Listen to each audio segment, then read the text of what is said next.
Yeah. Um, Yes, with all of our fits okay. and starts, we're making this comic, Turbo Pit Fighter. Um, we're kind of stuck right now at a plateau. Well, here's the actual book. We're live. We're We're live. Just to verify, we're live. Okay. Hi, everybody. Welcome to Making Turbo Pit Fighter. This is a post-apocalyptic sci-fi comic. I'm Jake, and this is Kurt with me here. We are Howdy. we meet once a week to make progress. I highly recommend it for all comic creators to collaborate with somebody. This way, you stay more focused on a schedule. You're accountable to There it somebody is. else. Um, you have a set time, and you might as well record it and do what we're doing. Now, the split screen thing is trouble. But Kurt, I wanted to ask you because this week I started doing some Substack live streams, and Uh-huh. it's and we haven't when you're doing one of those, you can put a post, or you can do a photo, or you can do a live. So you click live, and then it's like, all right, put the description, and do you want to invite anybody as a co-host? And then it Right. says, like, Kurt's there, or Alex, or Matt, or anybody's there, who's on Substack, that you can just click a button and invite them on to be a co-host. Now, we haven't done that yet, but is that a split screen for free if we do something like that? I would assume so. I don't know. Um, but that would be something. It could be what I was thinking, Jake. Because you really pushed this last week when we had stopped recording our regular episode, which was actually a special episode with Matt King and the Power Pulp comics, which had to be re-edited We'll into talk two about that. pieces, and it's Yeah. going to go up and blah blah blah. But you jumped over to Substack, and I actually was watching you on there, and I Yeah. was making comments, and I think maybe we should look at a 10 to, not every Sunday because we still have interviews to come back to, but for summer play, jump on to a quick Substack. It doesn't have to be an hour long or anything. It could literally be like a 15-minute, like, hey, everybody, blah, blah, blah. So Right. Well, I if you're live on Substack, it's very similar to Instagram or uh, yeah, Twitter, going yeah. live, but and people can leave comments in real time. Then when you're done, it says, okay, now we're going to save this whole thing for you. And do you want to still post it, or do you just want to be like, your live stream is enough? Because if you don't post it, it's like, no, I just wanted to go live. I don't want to post it on my feed. It's That's not an option too. archived. You don't archive it. Right. If you don't want it to. But if you do say yes, I want to I want this to post, what they do is they start processing it, and they freaking email you with like 3 clips that are like a Yeah, minute long, and they yeah, use AI to yeah. extract some of your headlines. And I was like, what are they sending me? I didn't talk about any of this stuff. I guess I did, but No, you did. it's doing their suggestions, and you could just edit it and tweak it. And I'm wondering if it allows you to go split screen for free, if that could replace Riverside, which we have to pay for. No, no, no. Riverside has way more functionality than you got to think of Substack as a YouTube. Like the Riverside platform actually does a lot of stuff in handling. Like for instance, we're not doing it today. I don't know if we're going to return to it because the way we're split screened, that middle of the split Yeah. is all that people see on Instagram. And I think over time we've gotten a reputation that people are like, I don't give a shit that they're on live because I don't want to stare at a gutter. You know what I mean? Right. So, Well, like we I tell said, people, it go will. watch us. Yeah, they're Instagram is not just where coming we to. catch you. You're Yeah, supposed I to got go you. over to YouTube. right. Yeah, But I think we probably don't say that enough. yeah, well, it's not, but that's just not, it's not rational. People who are on Instagram are very rarely going to stop and go over to YouTube unless there's just absolutely nothing on YouTube and they're fans of us. But the Substack thing, I've got to look into, and this is where Riverside will really play us well, is that we might be able to go live on Substack as well as YouTube. Oh, You right. see what I mean? Like right now, Yeah. trying to hit every platform, and especially the way that the two of us yammer on, and we always are at 45 minutes once we look at the clock. You know, Yeah. there's got to be a kind of like a rationale to presentation, you know, and some constraint, you know, and that's why I was saying, like, maybe not next weekend, but maybe the following weekend or what have you.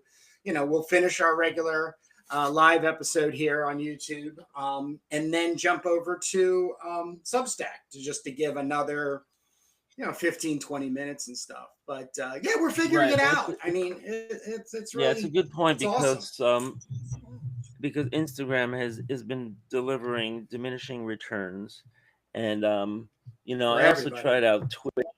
I also tried out Twitch this week too. There's nobody gonna see you that you don't bring there Yeah, yourself. yeah. Maybe like one or two people. That's You all could put as many platforms. hashtags. Yeah, you could put as many hashtags as you want. Well, some platforms like TikTok randomize, and that enables creators to to get new followers from scratch. If you have something that people want to like and subscribe and all that, but um, I don't know. That's it's not our model, I guess. I mean, there's always been a lot of apps that just are tools, that if you can bring somebody there and share the URL, then the tool is there for you. But if not, you're going to be talking to the wind. So I guess just for what we do, we're drawing here, and that's the main thing that we're doing. And we're just trying to say, well, how can we build a community? And yeah, so that brings us to the exciting news. We did last week interview Matt King, and we asked him every question we could think of about the new Power Pulp offering.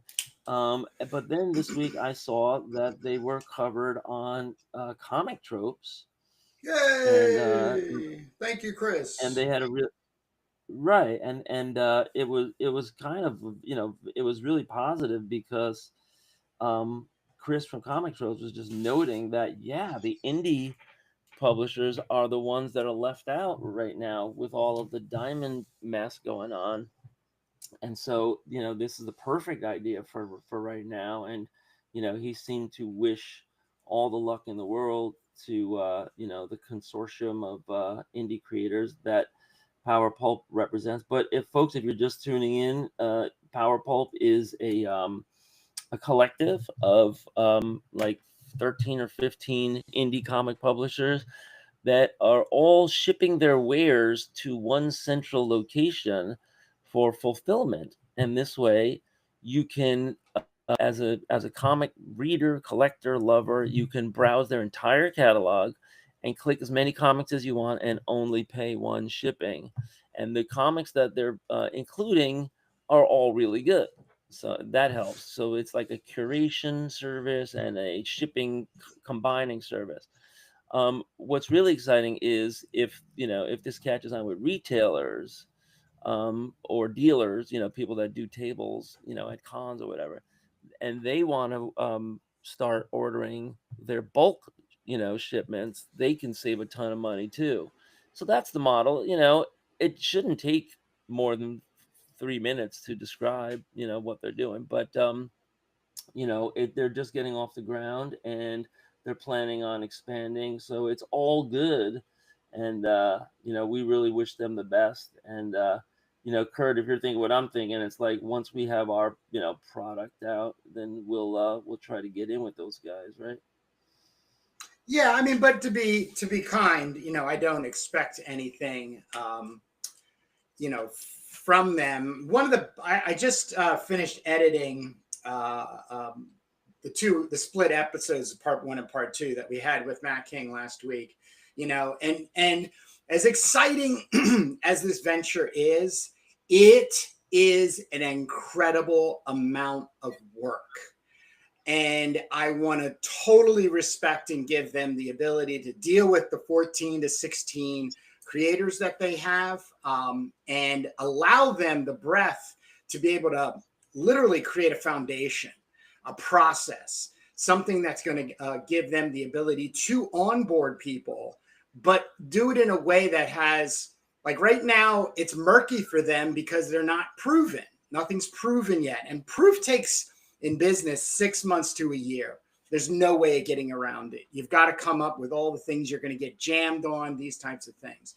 And I really don't want to put any pressure on somebody who's trying to do something that is so needed in our community, and literally look a gift horse in the mouth. Because I'd rather them be so fundamentally sound that when it does come time for us to be like, or we're invited, somebody says, hey guys, let's start distributing you. It's just easier for them, because I think the thing is right. that, Or the other alternative is, join a different collective. I mean, if the model does get off the they're ground, the only one. there could be. Well, I mean, the point There's is nobody else doing this. Because if you're gonna do Cosmic Lion, if you're doing Cosmic Lion, that's a publishing deal. So that's a separate thing. Like Matt was very clear. This is not a publishing thing. This is a distribution. You have to have copies of your book. It's got to get shipped to them. I'm gonna go out on a limb and say, hey, you have to put all the cost in to get it to them. They have the cost to then distribute it. And so then that's going to be the real rubber hitting the road. Once 3 months to 6 months, they're looking at their financials and they're going, wow, we're not making any money. We're actually spending money to distribute people's books. So, be prepared. Right. Well, that's the question, but this is as far as the model of having a comic catalog, that's been around for a long time. I mean, Fantagraphics has had their own stuff that they publish, and they're publishers, Jake. They're publishers. I'm sorry to keep interrupting you, but I think there needs to be a very harsh distinction between what Power Pulp Comics are doing and everybody else. Everybody else is under the guise that they're publishing somebody's comic, and that is a whole feat in itself, and much respect has to go to individuals that do that. These guys are literally co-oping. They're all just a bunch of organic farmers that get down to the center of town. They pay the renting stall space, you know what I mean? Blah, blah, blah. They all chip in order to get seen, in order to also reduce the cost shipping to move books out. It hasn't been proven, but that is what it is. But to confuse them in language like, oh, well, there's Bud Plant and there's that, I think it's very wrong, and it's tough on them. I don't want that message and pressure to be placed out on them. Right. Well, I was just trying to point out that, Fantagraphics, Bud Plant, Last Gasp, there's been many different catalogs put out where the publisher is adding other publishers to their stable of offerings, and all they require, because I used to ship out like 50 copies of my comic to Fantagraphics, and they would just keep it in stock and keep it in their catalog. So that's a model that's been around, and I think retailers like that. I mean, if you're going to actually print something up and mail it to people, now that's getting expensive. But if it's just word of mouth and you just have a website, people go on there and say, hey, I'll get one of this, one of this, one of that. Or if you're a retailer, you say, all right, I'll get 10 of this, 10 of that, 10 of this. Then I think you're keeping your costs pretty low. There is a burden on the people doing the fulfillment, and the people that are stocking everything, you got to have a nice big shelf organized and and labeled and everything. And something's sold out, you got to tell people so they can get it back. And then the updating of the website. It's also a lot of work, because that could change day to day. Oh, we're out of this, we're out of that, here's a new thing. Oh, we're bringing a different person on board. There's all these changes that are dynamic. So um yeah, I know what's going on with these guys. I really hope that this takes off. And you know if they exceed their ability to take on as many publishers as we both know are going to hit them up, then there could be other people doing the same thing. And some people might make it, some people might not. Some people might have a great anchor product. Like Chris Anderson is a great anchor product, because he's pretty well known. All of the every publisher is bringing their audience to the rest of the collective, and vice versa. But if you get a big name, I mean, there's also a comparison. You can liken it to what the Image guys did, in a way, back in the 90s, breaking away from Marvel, pooling some resources, using one another to start this new venture, create a new name. It was a publisher, so that was different. But nowadays, Image really is just a distributor. I mean, It's more a true. distributor It's than a very publisher. true. So, Very true. yeah. So yeah, we're both very positive, and I'm very upbeat about what Matt and Chris and the other guys are doing. So I guess we could leave it there. But the update is, they got some notice. I don't know if there's any more comic media or comic websites or podcasts or whatever that they could get some notoriety on. But it's just going to be a slow build, because really what you want is your bulk sales and your retailers, because end users, you can build off end users one at a time, slow by slow, little by little. But it's a vast difference if somebody's buying 10 copies at once, stocking it in a comic store where you have foot traffic and people coming in there. Even if they don't buy your product, they see it on the shelf and they say, wow, they've arrived. That's a known quantity now. So yeah, that's the power pole. If you want to, Kurt, I'm kind of scared about sharing my screen, but I have some cool things to show. We have both of our covers finished? Question mark. Finished? Question mark. Um, that's a term that we use sometimes when you're labeling a file. Is it really finished, or is it Yeah. So what do you want to see first, mine or yours? Mine, Okay, so we're please. looking at, yeah, let's look at, so what yours looks like, except I added all the graphics. Yeah, that's what I'm excited Um, for. yeah, well, it was a bunch of work, and luckily, once you get off school, you can do these kind of things. Checks in the So, mail. right, without further ado, now I don't know how I don't know how this is gonna look on screen, because this app is what it is. But let's try. Let's share screen, and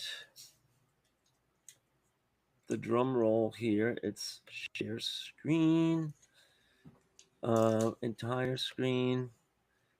This is where you get to see that I have way too many tabs open. You have to hit Yeah. click. Now I Get them switch rid of them over, all. Get rid of them and all. you should be Oh, seeing something's it happening. now. What the heck is going Can you on? see it? All right. Yes. Yes. Oh, wow. Wow. All right. Oh. So let's Oh, yeah, let's yeah, let's yeah. Ooh. zoom in and see what we got. Now, one thing I did not do is I did not mess around with Kurt's art. Oh, Sometimes I really? go in and write. No, no, I did Lucky not. me. I, Lucky. I just placed the graphic. So this is like purist Kurt art, but I was like, I had a tendency to say, oh, all I gotta do is just put a little separation in there so it doesn't look like the strokes are connected. You know my Uh-huh. pet peeves and bailiwicks. But we have Uh-huh. Doom magazine here. This is the masthead. Um, we tried to stay in the pinkish reddish family, because that's where your artwork was with yellows. So I tried to pick up colors that were there. Some of these purples are around from here and everything. So that's it. Doom magazine number one, $5, Whew. featuring Turbo Pit Fighter. Then you scroll down to the bottom, Can we and do we kind of magazine? minimalist. Can we do magazine in What? like a lime green color? Yeah, you asked me that, and I'm like, where do you get that from? Is this like a There's cactus green back in here? it. You want to pick? Yeah, yeah, You want yeah.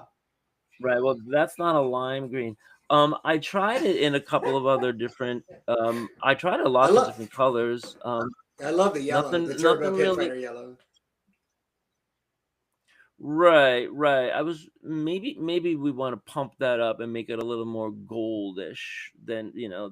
But Orange, there's a little bit nothing more like orange. You know? primary red and yellow. I mean, Hell yeah. you can't argue with the success of Shazam and Iron Man. Um, Here we have the End of the World trilogy title graphics, and I'm showing you lower res because I didn't want to bog down my computer. This is the web Good, good, version of it, good but I thinking. have it very high res, and there's just a very very light gray kind of like internal shading here. And I moved everything close. I balanced it out. I used guides. So this graphic we can reuse in the future if we have Yes. some other purpose for it. This graphic we can reuse, and this masthead we can definitely reuse. So these will all be go-to mastheads for the future. Are you ready to see my cover? Yes. Bum, That bum, wasn't bum, as enthusiastic. bum. Bum, bum, bum, bum, bum, bum. I um, was doing a drum roll. Bum, bum, bum, bum, bum, oh, okay. bum. So here's my. Now I'm kind of mixed on how this came out. Oh, I that's a and the classic reason is Jake Jacobs. Yeah, the reason is because this is my quicker style. This was pencils that didn't go to ink with an ink brush. When I'm doing my slow style, I'll do pencils and then I'll go to like a brush for inks and then I'll erase all the pencils and everything.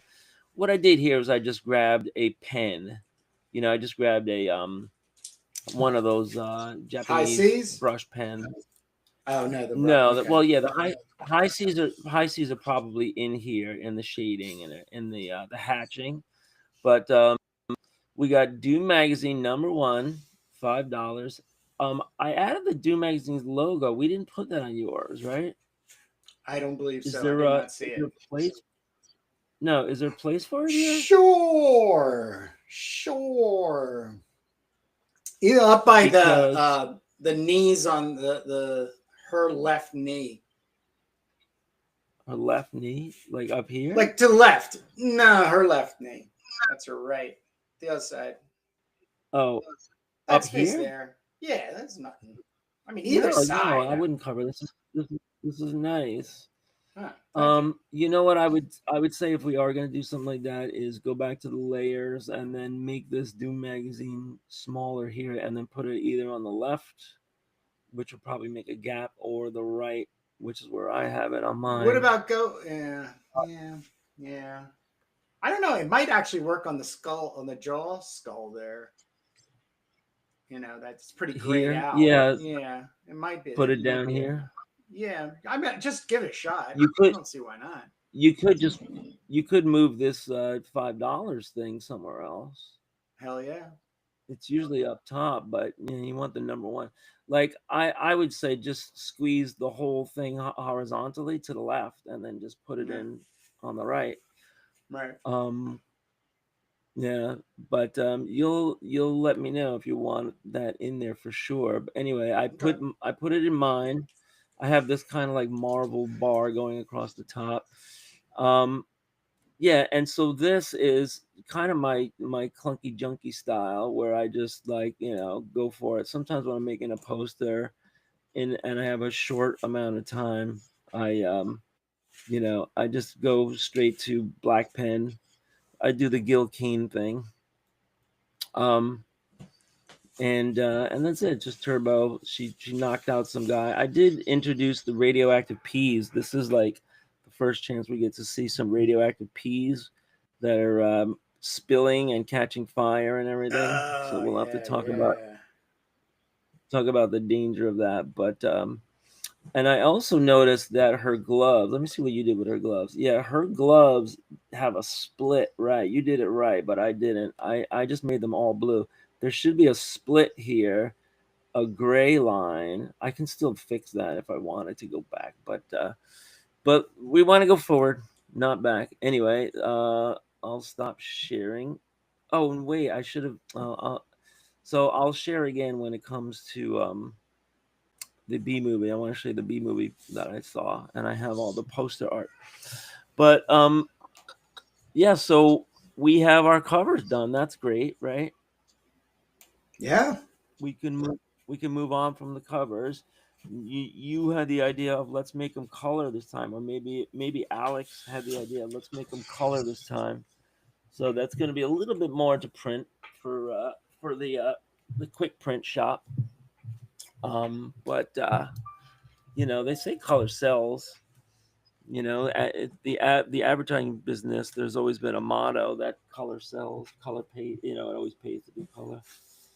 I don't know about a full color interior comic, but Not when I was yet. coloring that in, I was coloring in my page, my cover, and I was like, Jesus, what must this be like if you're coloring every freaking page? It's 28 times the work. You know, 25 times the work, whatever. It's very labor intensive to color, especially if you're doing. I mean, that's why flatting is so popular now. Because you're getting color in there, but you're not doing the full shading and darkness and toning. You're just flatting and you're letting the line art do all that kind of other stuff. You know, but color, yeah, it was exciting to work in color for a while. I have to do a poster for a gig we have in October, so I'll be doing some more Photoshop on the white Mac. But I was live streaming some of that coloring on Substack just to test out the platform and test out the tools. Really need to test it out with a co-host and see what that's all about. You know, because the co-host might just be audio only. You don't know until you press all the buttons and see what's going on. If the co-host is only audio, then you know that's a far cry from something like Riverside. Yeah. So, next topic. Right here, I'm doing Turbo page 25, if you can believe it. Oh my god! But I need a name for the town. Uh-oh. Um, if we can go ChatGPT. back, right? If we can go back to the if we can go back to the Turbo script for a minute here. I'm at the point now. This is going to be Turbo's downtime. We're coming out of a very very intense flashback where the entire orphanage blows up, and then Turbo comes out of it here. The trophy girl is putting her hand on Turbo's face, which wakes her up out of her flashback dream. Um, they're going to be in the van, just kind of rumbling down the road, having killed all of the berserkers, and now they're coming all the way down this mountainside to this town where there are mechanics, where there are guildsmen. Um, they they're out of money and and they need repairs and they need to re up and they need to rest. Um, So I think in my rough notes, I just called this town like Diablo or something. I don't know. I Well, was thinking about that. It's Mr. Ike's place. I thought it had something, isn't it? It's also a part of the mechanic technological mechanics guild, something Yes, like that. Mech Tech. Yes, MechTech, the MechTech. guild is called Mech Tech, and they have an outpost there. So I made this MechTech sign. So, Service Station LL5. limited He's thinking liability. about. I was just like, or like, what was the planet? What was the planet in Alien called? LZ7? Was that what it was? But anyways, Which one? They have so many aliens now. well, yeah. But the from Alien, sorry, the movie Alien. All I remember is Alien. Nostradamus. Wait, no, No, wait. What was it? Nostromo. Nostroma. Nostromo. Nostromo. Yeah. Yeah. Um. um. So yeah. I think I have here in my roughs that we were gonna just call this place "Welcome to Diablo." Let me see. We're here. Bartertown. Oh no, no, it wasn't. Yeah, that was We don't that live was. in I was thinking of High Plains Drifter. London. Do you remember Right. the movie High Plains Drifter? Hell yeah. Right. Well, that was the big signpost, right, where they're like enter. I think the name of the town was whatever, but then they painted it red and welcome, and they changed it Mm. to hell. Welcome to hell. Yeah, yeah. Um, enter right. So I wrote El Bravo. Yeah, that's lame. So it's gonna say no freebooters, no heavy arms right here, and that's what I have. But I can put something else in here. Um, no, what does heavy arms even mean in Weapons. in in this future? What's that? Weapons. No heavy arm. What's that? Weapons. No. Well, everything's a weapon. Didn't you read Frank Miller Bullseye? Where he throws the pencil at the guy. Yes. Everything's a weapon. No, I mean I say that as a middle school teacher, because as an art teacher, because so many times I've been asked, "Oh, do you do ceramics in your school in the Bronx?" And I'm like, "You mean bring clay into a room of Mud. seventh graders, Mud. right? Bring mud into Projectile, right? Um, so I yeah, I don't know. I mean, I want to say like there's some ground rules here on the sign, and and and we do need an interesting name for it. I can leave that out till later, but at some point I am going to need to fill that in. Um, Now I might want to vary from my thumbnails here. I'll bring this up close. This is page 25. Back to that's enough. We've got to keep moving. They're still coming. The rest of the way is all downhill, all straight downhill. Heat signature less than 5 miles, boss. So the bad guys are still on their tail, but they just have like a little 5 mile lead. Um, they're coming down steep as F with those sinkholes. Roads haven't been maintained since the megapocalypse. This is yeah. So I do have a lot of. See, I have all this room here for word balloons. Um, I don't know if you can see, but there's a lot of space here for word balloons. So this is going to be a big catch up. And I want to make the comment that I've been saying every time I see a B movie, a post apocalyptic B movie, and I'm like, who is maintaining those roads? Right? They're going 80 miles down, 80 miles an hour down the speedway. And in real life, there would be potholes and craters after one winter or one season, especially if there's like nuclear radiation, heating everything up. Forget it. So I want to make a note. I want to make a note to that, and you know, probably the technology on the van and vehicles will be that they have incredible shock absorbers and incredible wheels, dynamic wheels that can change height, struts and stuff and shocks and stuff, right? But I want to put that in here. These roads haven't been maintained since the mega apocalypse. Then we get down to this panel, entering wherever, no freebooters. And then Turbo is explaining to Trophy, this whole town is full of deserters, mercs, and gearheads. Then the Trophy girl. Now this panel is really big. I'm wondering if I should split it into two, because I could kick this over a little bit here. If you see, I don't know if you can see this light blue, but I could kick this sign and the truck over towards each other, and then introduce another thin panel here. What I was gonna have was Trophy looking out the back window and seeing that they're being followed by some armored vehicle. And it looks like this is like almost a quarter of a page right here. That might be kind of big for that, but I don't know. I could do it. I don't know if you have any input on that. If I make some thin panels, it'll probably be crushed in. So maybe I'll just stick with the plan. Yeah, stick with the plan. I'm not. Yeah. All right. So this will be. So we'll have a nice shot of. Should we make it topless? Should we make a topless Trophy here? Heck yeah. Oh no. Yeah, he's like, heck yeah. Speaking of topless, let's go over.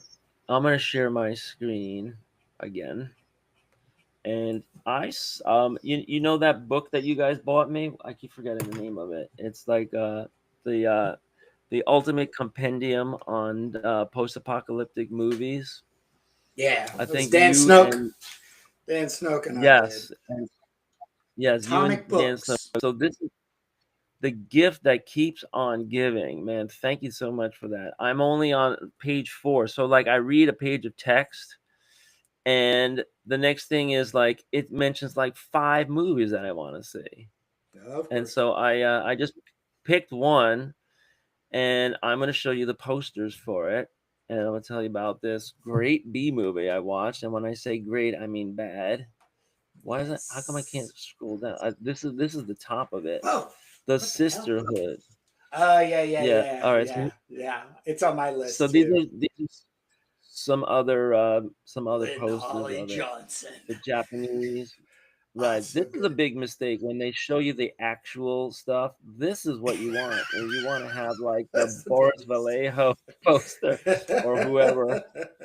Um, and I couldn't get this. I couldn't get this. I'm see if I can get this high res, but yeah, this is what it was all about. And I don't know. Do you want me to give you the? Do you want me to give you the quick version, or you want me to give you Yeah. like the full version? All Give, right. yeah, give us the So quick version. here's the bad guy here. So they always have like some cheesy, Tom Selleck looking dude. There was only two. Like this reminds me so much of what Denny O'Neil told us when Denny O'Neil. I think I told you this anecdote before, but when Denny O'Neil was writing for Hollywood, he got tapped out of DC Comics and Batman comics, and he got tapped to write for Hollywood, and then he goes out and he's writing scripts for Planet of the Apes and Logan's Run, like like TV serial version. And he says, all right, well, we need like the attack force, and they're going to be coming over the ridge. And then they were like, well, we don't have the budget for that. So it's like, all right, instead of a attack force, instead of a battalion coming over the ridge, it's It's a a platoon. a minion, right? A platoon, right? A minion. And then they're like, no, we don't have to do this. So then at the end, you have these guys coming over the ridge in like ape costumes, and it's just the sisterhood. they're telling you the opening narrative. It's exactly that thing.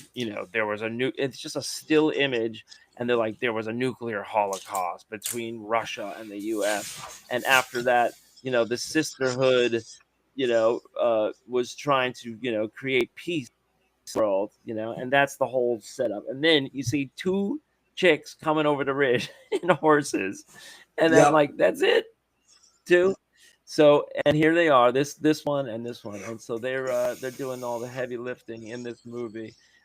Very very quickly they get attacked by these Mad Max dudes, and these guys are so low budget too. This guy's got like a tricycle, a motor trike, and these guys have like an old beat up muscle car, and that's it. That's their whole crew, like a motorcycle and a car.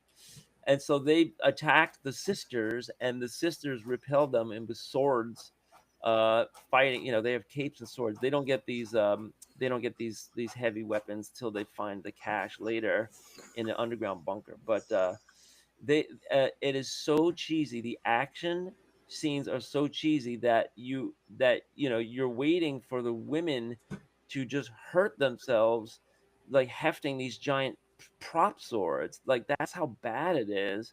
And the men are just like flopping all over the place and everything. So it's like awful choreography, which you love, which makes it better, if you ask me, because when I'm watching these action scenes, there's like dramatic music, and it's like dun dun dun dun dun, but it's like the lady can barely lift the prop sword and swing it around. It's so funny.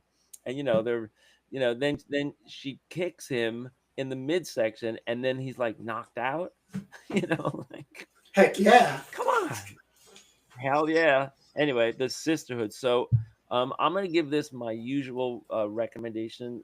So bad it's good. It's worth checking out, worth seeing, worth spending your time on. I did not fall asleep on this one. So it had really bad acting.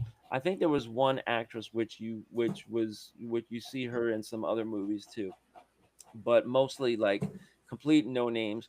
And that's some of the charm when you get to the brigand of bad guys, that are like joining forces. The acting is so bad on the bad guys that it's hysterical. And same thing with the lead women too. They didn't speak up. They're mumbling their words, garbling. I mean, it's just a comedy of errors. So the Sisterhood, coming soon to a DVD station near you. It was free on I think I have Amazon Prime from my wife, and Yeah, so it was that's free. where I have it. Yeah, Yeah, I have it. I have it there and waiting for me. I think there was like just one interruption in the middle, and one like ad at the beginning. So that was decent. But I'm working down the list, man. And I saw Striker last time. This one, The Sisterhood. There was also this one, 1999, The Fall of New York, which I believe I saw, but I can't remember. I can't differentiate the movies at this point. They're all so Nah, it's formulaic. impossible. But good, yeah, great stuff, man. Just you got to keep watching these things, and you know, at some point you know what to look for as a comic creator. You want that melodrama. You want that, like, that formula. You want to apply the formula to your comics, and you want to get like the campy dialogue. You want to get, Inspiration. yes, the inspiration, exactly. So there's definitely something to be said for bad cinema, and especially in the post-apocalyptic genre that was kicked off by um, the book says Mad Max 1 and 2, but also A Boy and His Dog. They claim that George Miller was inspired by A Boy and His Dog for the whole aesthetic. Who said that? Oh, in the book. The author, yeah. Oh, wow. I remember seeing A Boy Yeah. and His Dog on television like a Saturday afternoon and was pleasantly Really? and Where they're trying to completely rape where they're trying to are it the was girls? it was so off like any comprehension level that I had.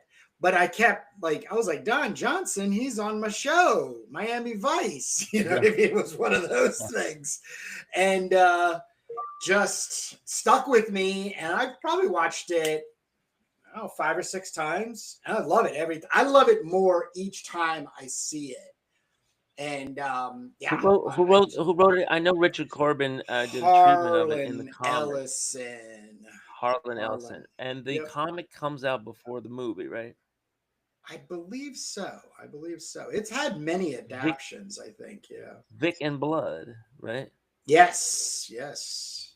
A Boy and His Dog. So right. I mean, I was kind of taken aback at how casually they were referring to SA, because the boy is really randy, and just he just like the dog is just looking for like food and survival and stuff, and the boy just keeps talking about where's their women, where's chicks, where's women, right? And then Yeah. they finally get one, and he's like forcing her to undress and forcing himself on her and everything. And then at some point, she's just like, "Oh, whatever," I guess this is like survival.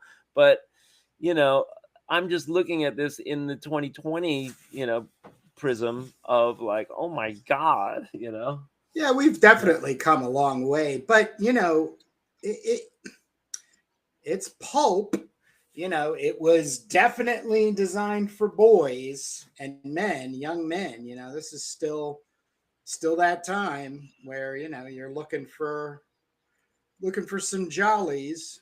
You know, Yeah, I guess the producer said, "Well, it's a young Don Johnson. I mean, what woman wouldn't want to, be with him, especially if it's a post-apocalyptic landscape. There's nothing else going on, yeah, right? yeah. Yeah. Well, But I don't. yeah, I don't know how much of that actually is part of the discussion other than like laying things out like, oh, look at this. Like, all we have to do is shoot this thing in the desert with some trash for the set.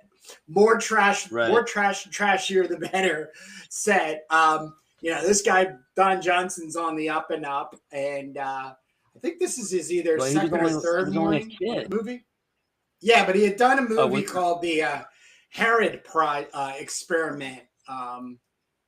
And oh yeah, yeah, and it was about like a what do you call it uh, a study, a college study among students about like love and like intimacy and sexuality. And there he's pretty much all Don Johnson charm at that point. yeah, But yeah, and then you gotta pack it in.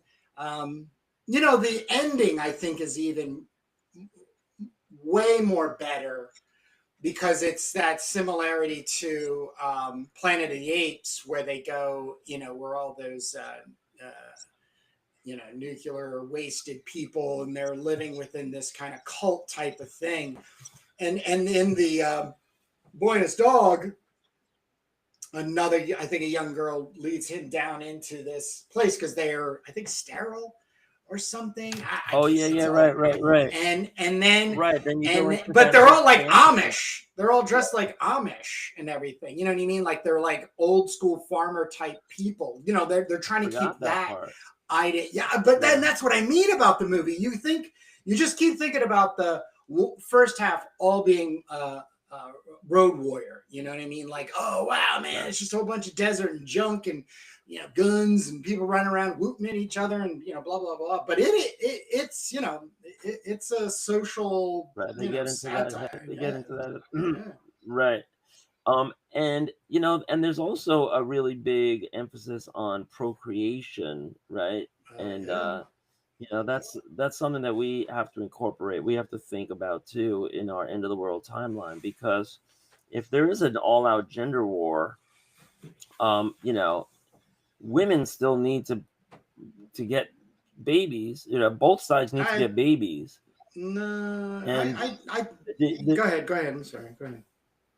so the dehubertons, are making babies by force. They're going to have their baby farms, and they're like slavery farms and everything. And then the women have to get the semen from the men somehow for their part, for their collective. I mean, in the Elevena, territories, there's going to be couples, so that it shouldn't be too much of a problem. But when things really separate, there's going to be a territory where there's an all-out gender war, um, and that's another storyline that's kind of bubbling up. And if it goes on for years and years and years, the women are going to say they're going to realize, we need some seed here, to make this work. Um, and then they could just raise the kids on their own. And then what happens if they're male and they're being brought up by women in a gender war, right? So that's when we're going to have something called eggmen. And that's a derogatory term used for the men that are raised by the women's side. That's going to be a very interesting storyline. I'm not too far along on that yet, but it's been bubbling up for a long time. The battle of the genders, it's the battle of the pleasure bots. The What is it? Turmoil on the planet of the pleasure bots. But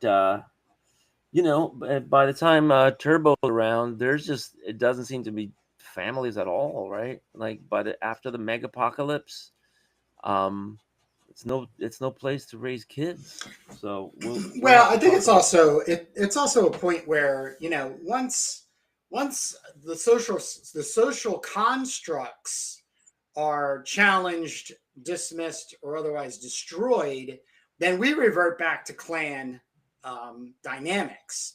And internally as species, females are always going after the seed of the strongest, you know, most attractive and whatever is to be Yeah, attracted, whether it's facially featured or most broad providers. shoulders or yeah, there's all of these subconscious things that we'll just go back to. But at the same time, even the dorky caveman would still get his time because all the way up through pagan orgiastic summer solstice, harvest and procreation type things. They would have these festivals where everybody was in masks or not, but everybody was just basically boinking everybody because every woman wanted to get pregnant. You know, Right. and it was all less about the woman identifying as being, oh, I'm with child, and like we have now in this modern world, it's like, oh great, I have the possibility of raising a very strong male to protect us, to work hard, to hunt, all these types of things. So I still think I like that dynamic. I'm not trying to subject us to that, but that's something because of my caveman obsession. I just lean into a lot. You know what I mean? A lot when it comes to my stuff. Yeah, well, there's going to be a dynamic in our story where scientists are a very, very desirable attribute. And so in men and women, and that becomes like even more um im- crucial than being physically strong, or Yeah. or dexterous or whatever. And Hot. the funny thing is, Hunky. like, what's that? Hunky. Hunky. Yeah, the Hunk. funny thing is that in the future, here's where I think this is real, and maybe you can talk me down from the ledge. I think in the future Oh boy.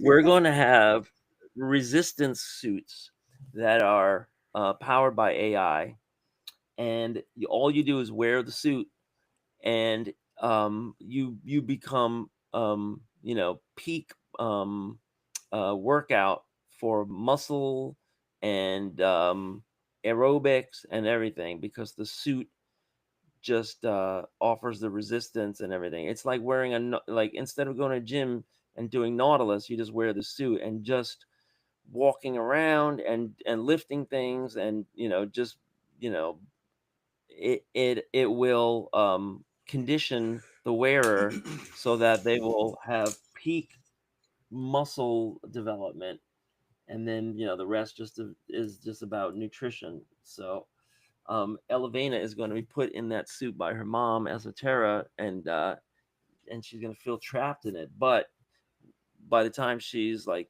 17, 18 years old, she is going to be peak physical specimen to go with her incredible scientific intelligence brain. And anybody can do that too if you have the money. So, and then plus, you can have all these kinds of, like, advanced steroids and hormonal things. So in the future, all of these bad guys, all the dehubertons and all of the, like, Blackstone in the company, man, like, they're all going to be super super built, and that's not going to be uncommon. That's going to be like commonplace, for people with money and privilege and resources to be incredibly muscular and incredibly physically ripped and everything, because there just be so many different ways to get there in the future, which I think is real. But I don't know, maybe you have a different opinion.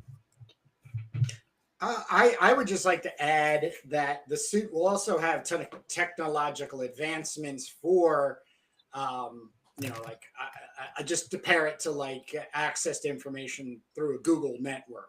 So basically, there'll be Yeah. almost like an equilibrium among us, because the interfacing is you and I, but then between us is like a translator in a sense. It is the global information network that we all have access to, which is either neurolinked or just speech to hearing. There's going to be a lot of things to it, but I love the idea of the physical fitness thing. And the thing too is that there would be, like, Chinese Walmart knockoffs that might not Sure. quite put us in a place of similarity, but at the same time, it also falls back to genetics. The And individuals, nutrition. the individuals, yeah, and that was the next thing I was going to follow up with. Yeah, nutrition, which could very well be, by the time this story comes along, there will be no junk food as we know it, based on carbs, sugar, fats. There might be a different type of junk food, which could be connected with supplements for the suit. Like yeah. So, like, certain things would come Well, up. it depends Even on dehuberton. It depends if it's a dehuberton's territory or not. If it is, they yeah. control all of the nutrition. The chicken, the fish, the whatever protein you're eating, and vegetables and all that. It's all going to be highly factory prepared and processed and synthesized, and and measured out. Right. I mean, there will be an Oh yeah. efficiency of economics for the creator, but the end user, it's basically just going to give them the minimum. And that's where the Elevision goggles come in, because once the quantum code is cracked and people realize that what we consider to be superfoods, the much more packed in nutritious foods that we can eat, if only we had goggles that were pointing us to those molecules, or those quantum particles. Right. And Right. so Right.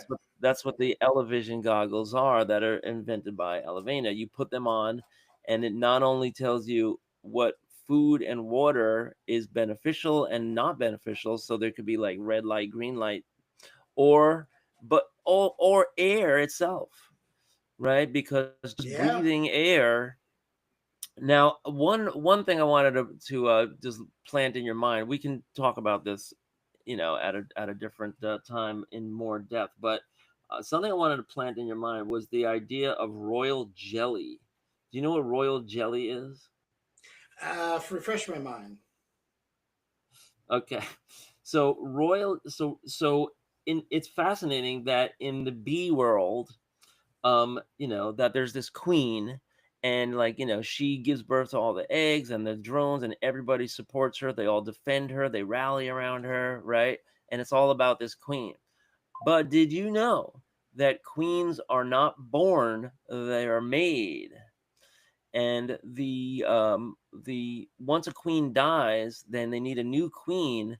They gather around just ordinary aphids, and then they start feeding them something called royal jelly, Yeah. and that's all they eat. And it is a super packed, nutritious, kind of magical, different food than everybody else is eating. And the queen eats nothing but this, and then one of them, I guess there might be a competition if there's multiple ones, and then the one of them takes over, and then all the other ones are killed or something. I'm Fight not to the sure. I death. forget that part. Right, I forget that part. But they're created by royal jelly, which is a superfood in the bee kingdom that makes them into this different thing that has these abilities to grow bigger and to reproduce and to control the hive and to step into this leadership role. It's an amazing thing, like the symbiosis of it, when we try to think about like any analog to the human world, the human kingdom. So um royal jelly, um you know there's something in there, right? What is in there? So that's what I'm my where my next research is going to. I'm going to be asking AI, what's in royal jelly, what makes.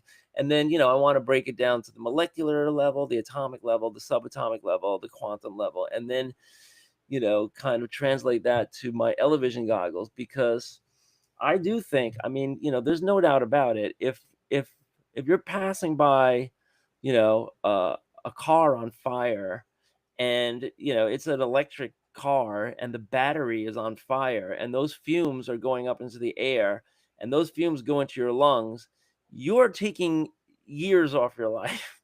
There's no doubt about it. The same thing with 9/11. Like, everybody that inhaled all that, stuff, it toxic, and it takes years off your life. But what about the going in the other direction? Is there something that can add, you know, health to your life, to your physiology?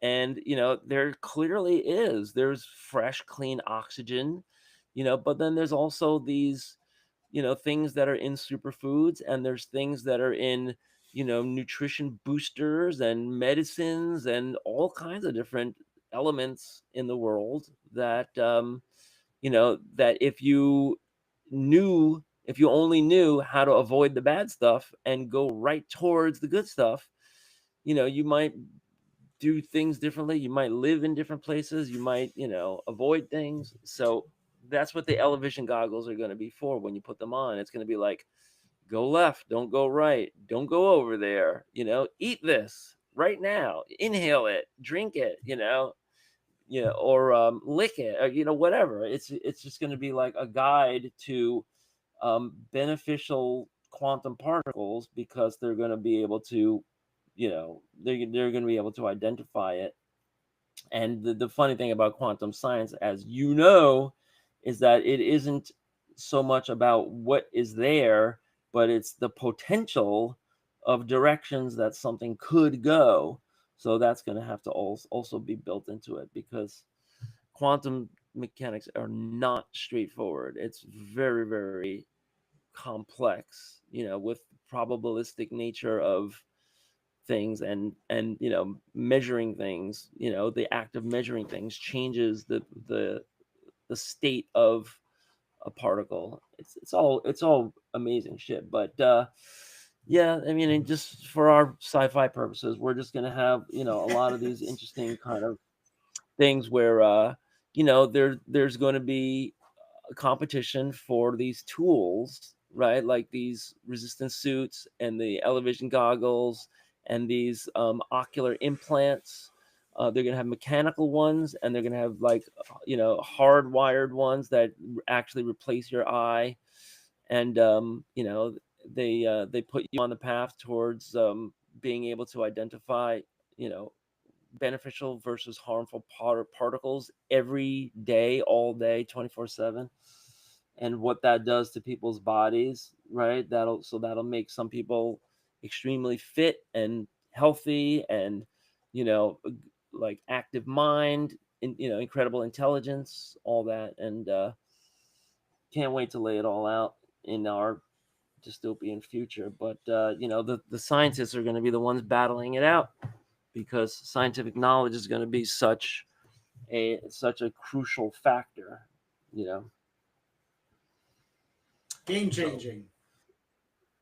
yes, it's going to. And I think about the real world. I don't know, man, what's going on. Like, the science right now, the US government is getting all political and defunding science, and taking away every mention of climate change, taking away vaccines, taking away, just, data, like monitoring, like quantifying and monitoring it, so that scientists all over the world have the information. And, you think about the dystopian future and the dystopian present.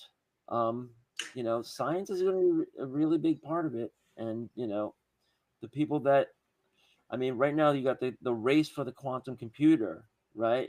Isn't that always fun to check in on that and the progress of the race Oh to the hell quantum yeah! computer? Oh hell yeah! Yeah. I just And, find I just find one of the things so. Now I'm going to go off road here for just a hot second. So when the okay, one thing I'm putting on my quantum, seatbelt. Yeah.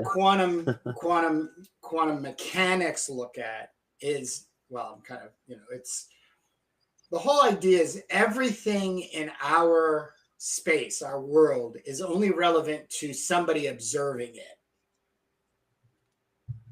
Right. So when things are not being observed, this is one of the big things that they're trying to figure out, because it's oxymoron, Does it right? really How do exist? you measure something that which isn't, but is a part of that which is, like, dark matter, and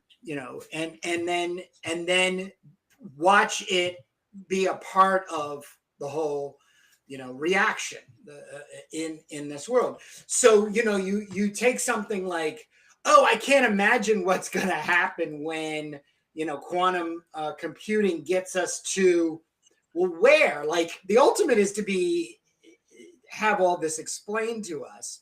But really, one of the things a lot of people out there are kind of chanting right now is, do we really want to know just how unreal this whole world is? This whole physical thing that we're living, which starts with birth, is executable by our life, and then is transitioned out of by death, right? So we got everything going from, pagan, originistic, spiritual guidance, to now these machines that can literally, I believe right now, give answer that is incomprehensible to anybody who's not dealing on that level and layers of that which is what the universe is made of. Well, there's some real interesting theories going on right now. Like, of the bear shit. Does a bear shit in the woods? Does what is it? If if a tree falls, sorry, if a tree falls in the woods and nobody's there to hear it, doesn't make a There's a sound. paper out Um, there. There's a quantum paper out there right now. I wish I'd saved the link on YouTube, where the argument had gotten to, the person pulled the paper out and said, this person has proven that there is no sound. And it goes back to, no one was there to observe it. right. Well, the That's sound waves. Right, sound waves are created by an object falling. That's classic physics. And Quantum asks all these other questions, because if there's nobody there to perceive it or measure it, or record it or document it in any way, it Experience it. might as well not happen. Yeah, and the reason is because of these like experiments that they're doing with the double slit, experiments, and it's like the act of measuring it changes the properties of quantum particles, whether it's the spin rate or the spin direction or the state, whether it's a particle or a wave. It's amazing stuff, and it's bringing up all these like theories that that there's infinite universes, like every particle has you know a direction it could go into. It could become a wave, or it could stay a particle, or Yeah. whatever. But if it became a wave, well, that's an alternative universe that So exists. Jake, It's just not the one that you're experiencing. and so I believe you're gonna completely agree with me, but I just want it for the record. What an amazing world we would be living in if the base of all conversation and discussion was scientific. Right. Well, yeah. I mean, and that's the funny thing, because when it comes to you know politics, it Or is the anything. difference between perception and reality, right? The perception is the Yes. thing that matters more, right? You can get elected if if people Yes. perceive that you're going to lower their taxes or whatever, and then it doesn't matter what happens after that. You're already elected. So, Yeah. then you're going for reelection, and you're going to try to spin that you actually lowered their taxes somehow. Well, It's crazy. it was why the Catholic Church put Europe into the Dark Ages, is that the beginning of the Age of Enlightenment, the founding fathers, the Rosicrucians, if you will, were touting that, and you also have the printing press, which scared the living daylights out of everybody in power, because now all you have to do is teach the populace to read, and then all you have to do is get the information accessible to them. And then we as a collective are going to expand upon it. And that's like, I don't know if you ever follow Rosicrucianism, but that's like Yeah, my dad fundamentally yeah. I have a teacher I just had breakfast with on Friday who's a Rosicrucian, and man, he's just that's just one part of his system. He loves quantum physics as well and all that type of stuff. But going back to the suit, the suit having the ability to give me the access of all the proper information at that time, that you and I can actually have a better conversation than we are having right now. Because to the outside world, everybody's going like, how are you going to illustrate this, guys? How is all this going to be right. illustrated? I know. You know, Well, but it's such yeah, good, like, it's it's after respect. school banter in trying to generate ideas in order to create motivation, in order to create some foundation, believability, if you will, into something that that is rooted in nonsense. You know what I mean? It's a comic book about the post-apocalypse. That's what, 200 years away. We don't even know what's going to happen 2 years from now. Right. Yeah, it's real interesting. When you go back to the invention of the printing press, that enabled Christianity to flourish, because you now had a book. Protestantism. That's all. Yeah, you now had a That's book. the whole Luther, John Martin Luther. Right. Well, all of these branches of Christianity were all, but the fact that it was written down was incredible technology. It's like, no, this isn't like some schmuck writing something down on a piece of paper with a fountain pen. This is printed. And that, like, people are like, wow, that's the word of authority, because that means Yeah, somebody had to, put it on a press, and then arrange all the little letters, and then make copies, and look, this book is the exact same as that book. This is published. It's publishing, the beginning of publishing. So that really changed things, because people were able to mass produce Bibles, and they were all on the same page about this gospel and this Jesus guy, and then it took over all the world's religions. It took over you know Muslim and Confucianism and Judaism, and became the dominant religion. And with that, you have the broad expansion of imperialist capitalism. All of that, it has its roots. Um, so it's just like the technology of the day being used to deliver a payload, right? And Yep. what was that? Did you ever see, speaking of post-apocalyptic movies, did you ever see the Book of Eli? Yeah. Yeah, with what's his name, Denzel Washington. Yep. Right. So they were looking, so all of there was a future where all the Bibles were destroyed, and they were looking for a copy, because everyone was saying, no, that was great, we got to get back to that. If we can just find that. I heard about it, and there was somebody that was like maintaining a library, and they had books, but they didn't have that book. And They didn't have it that. kept people on the straight and narrow, and it enabled you know uh, it enabled people to rule over their like little kingdoms and their little spheres, because it gave you all the words that all you needed to do was just repeat the words in the book, and then all of a sudden you were all set, right? Wasn't that an interesting concept? Yes. For Yes. and, Yeah. r- Yeah. I and then mean, you had liberal amounts of fight scenes and kung yeah. fu and shooting, and Yeah. Yeah. No, it was a good hustle.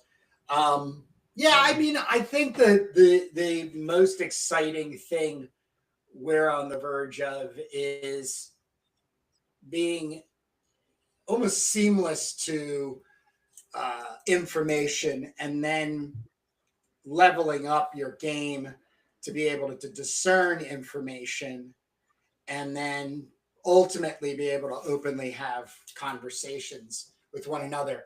Now, just to kind of jump ship for something we had said earlier, I think before we even jumped on, but uh, the thing Jake and I have is a pre-existing relationship. So, Jake and I spent a lot of the 90s working together, not only on comic books. That was actually a very small part. It was a lot of projects Jake basically found, and invited me in, and we worked on them together. I think one of the things that might have people um, apprehensive about starting a partnership on a YouTube platform where one person's heavy hitting with writing like yourself, and then they're controlling the pencils like yourself, and then I'm resorted to being the lowly inker and the guy running the running the podcast, is the power of compromise is under utilized. And I totally believe that comic books, for the greater part of its success, is collaboration. Whether the collaboration has silent partners involved. I know we look at people like Will Eisner and Frank Miller as singular entities in the comics, but there were so many other mechanisms of partnerships that were there to support those individuals' efforts moving forward, their visions, if you will. That I, I just I just am so elated that we've made it over 3 years, 165 episodes. This one being the 165th, documenting our journey. So, I'm not really trying to topically place anything out there. I'm just kind of topically putting a PSA out there, and then kind of congratulating ourselves.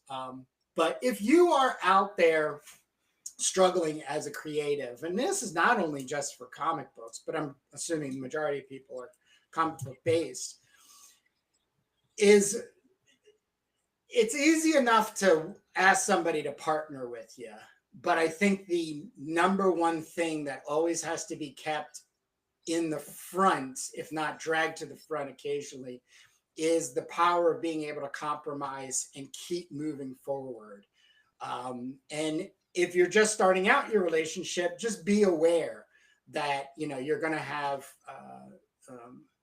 disagreements, and those disagreements could be very like deep on each side, and you end up trenching, those types of things.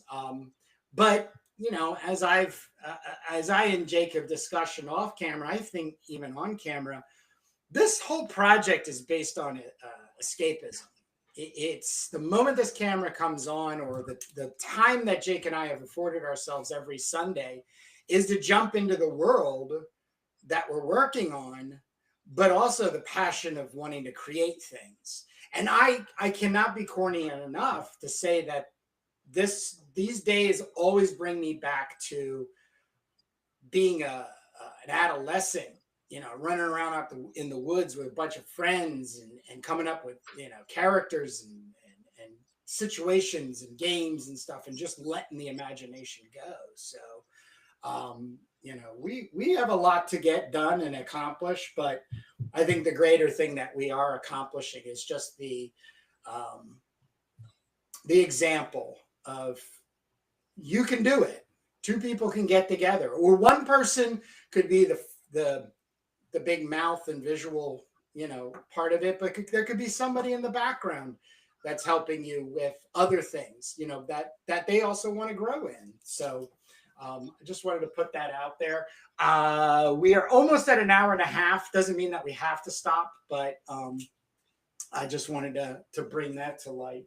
And then I do have one more thing that I would like to share before we head off, but I don't want to hog the mic. So Right. Well, we won't be able to get back to the end of the world timeline, I guess, for the next installment. But you did send me a high res picture of that. What'd you do? You got a hold of a digital camera or something? no, I tile scanned it. Oh, you tile scanned it. Wow. Okay. Yeah, yeah. It came in light. It came in light, but I just darkened it, and it has all the detail in the That's what world. yeah, So I gave you the raw one. That's all I gave you was yeah, raw. that's fine. So yeah, no, I knew you'd do Um, that. yeah, I wonder.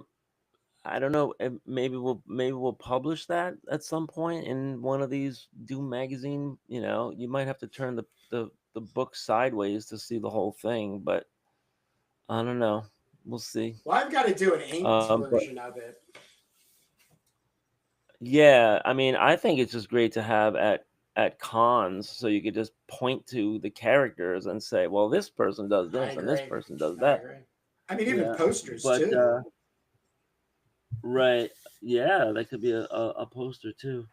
When I did my color cover, I created it at an incredible resolution. I think it's 300 DPI at like 20 by 30, and that really slows you down. But what I do is I'll just make a CD of it, pack it away, or CD. I'll just put it on a hard drive, back up, pack it away as a high res digital file, and if you ever need to go back to it, it's huge, so you're ready for the Times Square billboard, or whatever. I just kept thinking back to that idea that we had about blowing up every page of a comic and making that a gallery show. And It's gonna somebody happen. has to have done. Somebody has to have done that. Yeah. I mean, especially in the way, and especially these new, digital printers. I mean, I doubt if it's $100, to print it up like 5 feet tall, and then maybe mount it on foam core, or you just put it in a cheap One of the case or something. I've seen not only comic book but also fantasy art in general, or yeah, like fantasy art,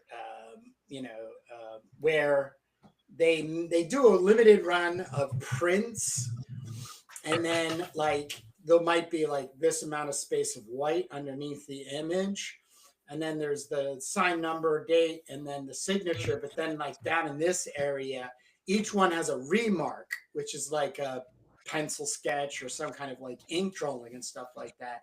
And those things will pop off at like, $400 plus. Um, there's ways of going about it. Um, the bigger part of it is getting the attention, getting the getting the right people, to come into your gallery that are you know dying for either your work in that format, that accessibility, or just to become engaged with it, to find it. Well, if you look at old 70s magazines, they had so many ads in them that it was possible, back then to advertise a print set. It might not be a full page ad, Yes. but Yeah. you know, you just see those and you're just like, oh my god, the people that bought that for like, 6.95, at the time are sitting on, you know, a nice profit, like a Barry Windsor Smith portfolio set or whatever. And so, you know, I don't know, we don't have any ads in our Doom magazine's book, but we might want to do something on the inside front or the inside back cover. Um, but we have plenty of pinups and plenty of art that we could Yeah. I be don't. I'm putting not in worried there. about. Yeah, I'm not worried about filling pages because we Well, really haven't. you I think we're also going to have to very soon start doing a call for pinups. We do have a couple. I believe we have about three right now.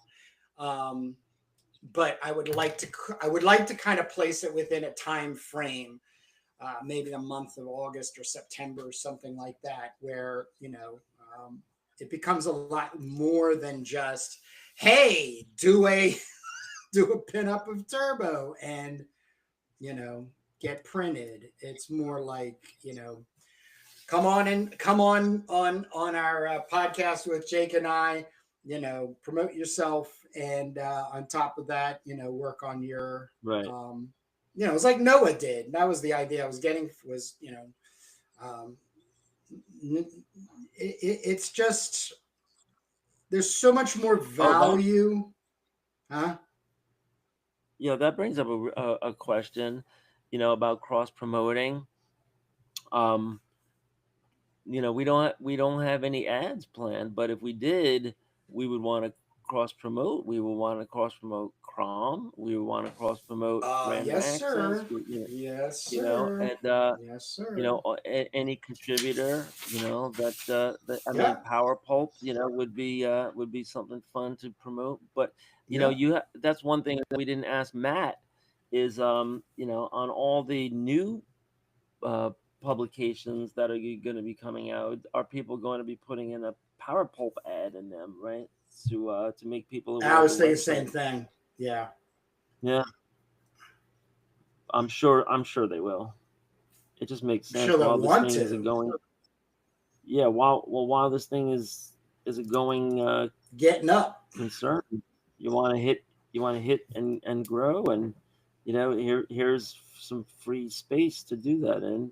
If it's your book, the one thing that you could do to contribute to this consortium is put an ad in and send anybody that could pick up your book over to the website.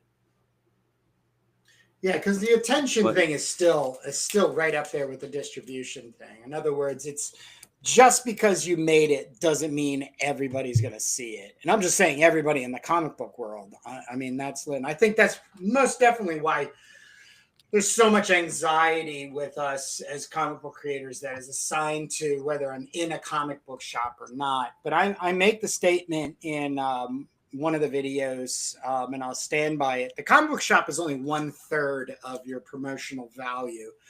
Um, I think the other 2/3 is doing comic book shows, and then the greater of all those thirds is having a web presence, a website, where when people do a Google search for you, even more so now with the AI generating these concise containments of information with the source material attached to it. You want to be recognized as the leading point to get to, or at least one of the greater leading points to get to in that. So I'm doing it with Crom the Barbarian, and as a matter of fact, I have the Crom the Barbarian mock-up that's all completed. Not all completed, excuse me, let me retract that. This is 228 pages that I have just collected all the material that will be in the final Crom the Barbarian anthology #1. CromTheBarbarian.com you can go to right now, and you can do two things. You can watch an hour-long video of me going through each one of the stories and creators, contributors and collaborators that are in this book and what is going to be coming about. But even more importantly, for a very limited time, I'm offering people the opportunity to buy a copy of the mock-up, and then once the final version of the anthology is released, it'll go away. So at this point, there might be a dozen of these that get purchased or less. Right now, I have 2 purchases as of yesterday. This becomes its own identifiable object to the collector, and the collector not only now but down the road.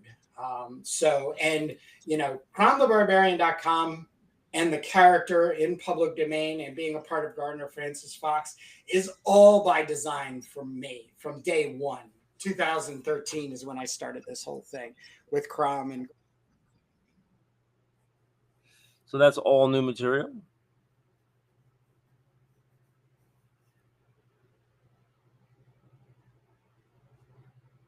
Kurt? I think I lost you. Can you hear me? Give me a thumbs up if you can hear me. I can't hear you. Well, I guess something happened. So maybe we should take this out. Give me a thumbs up if you want me to take us out. Or maybe you're futzing around. Usually when you lose your audio, we don't get it back, right? So, yeah, I think we were coming to the end anyway.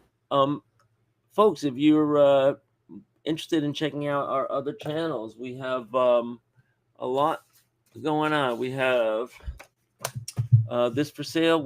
You can still get your Turbo teaser. There's less than 10 copies left, unless we reprint. You can get that at kurtbruegel.com, or you can get that at hellclaw.com. If you go to hellclaw.com/comics, you can read all about our planned characters and series for the End of the World timeline, some of which are in production now. If you want to check out our indie creator interviews, testing. Go to our testing. He's back. Yeah, I accidentally hit my. I just figured out. I just hit my my mute button on the boom mic, so I do apologize for that. I was looking on there, and I'm like, "There's no way it should have gone out." But yeah, I apologize for that. But no, keep closing us out. Keep closing us out. Go ahead. Right, I was just gonna say, if you go to our YouTube channel, that's our home base. You could see episodes of Making Turbo Pitfire, which you just watched. You could also see our Comics That Influence, which is where we do flip throughs of the greatest comics we can get our hands on. And we have our Indie Creator Exchange. They're all there on our videos. You can look at our different channels and our different feeds. Kurt, do we have any interviews coming up that you want to plug? Or not yet.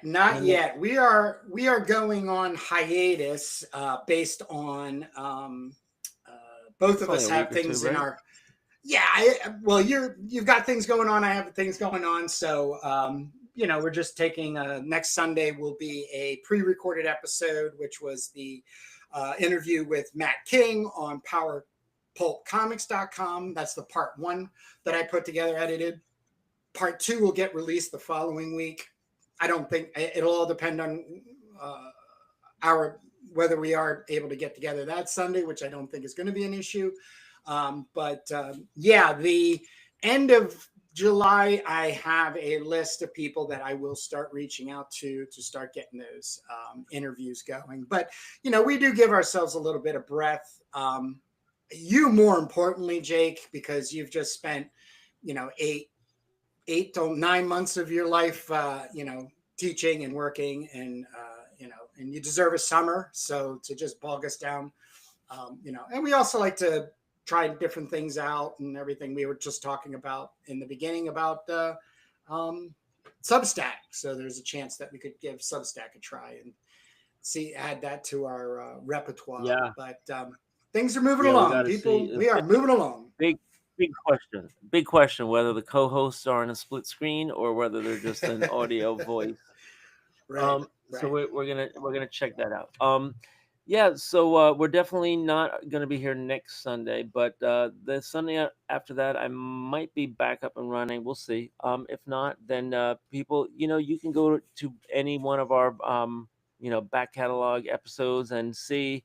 Some of the best ones are when Kurt and I are arguing about what's really here now, technology wise, and what's going to happen in the future. I love those episodes. But I don't know. I probably forgot half the great content that we discussed. But we're making this comic page by page. These are all the pages that we've been making. I've been doing the pencils. Kurt's been doing the inks, and we're documenting the process. So it's a little bit of an experiment, but it goes on and on. And what's happening next week is that Kurt is traveling, and I'm moving again, second time in a year. But now I'll be somewhere more permanent for at least 4 or 5 years, and my new home, and then I'm gonna also buy my printer scanner, I think, finally, and get a couple things set up. But yeah, enough about me. Let's say goodbye to these fine folks, and don't forget to check back here on Sundays. Even next Sunday, we won't be here, but we'll have an episode posted for everyone. So, sayonara, Kurt. See you in the funny papers. Absolutely. Sunday I'll see you soon to more. be.